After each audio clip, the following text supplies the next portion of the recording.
اچھا سر، جیسے آپ نے کہا پاکستانی ابھی سیلیبریٹ کر رہے ہیں، دشمن نے 6 کو حملہ کیا، ہم نے 10 کو ان کو جواب دیا، اس کے بعد سے خاموشی ہے. پاکستانی تو سیلیبریٹ کر رہے ہیں، لیکن اس خاموشی کو آپ کیسے دیکھتے ہیں؟ جیسے کہا نا احمد آپ کو کہ دشمن ایک جانب اپنے زخم چاٹ رہا ہے اور دوسری جانب اگلے حملے کی تیاری کر رہا ہے.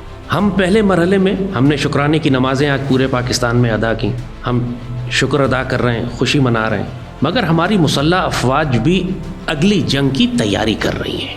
جس طرح بڑے بڑے ہوائی جہاز، جنگی ہوائی جہاز اسرائیل اور امریکہ سے جنگی ساز و سامان اور ڈرونز اور نئی قسم کی ٹیکنالوجی اور توپیں اور میزائل لے کر بھارت پہنچ رہے ہیں، اس طرح پاکستان نے بھی ہنگامی بنیادوں پر چین اور ترکی سے بڑی مقدار میں ہم نے اپنا اسلحہ منگوانا شروع کیا.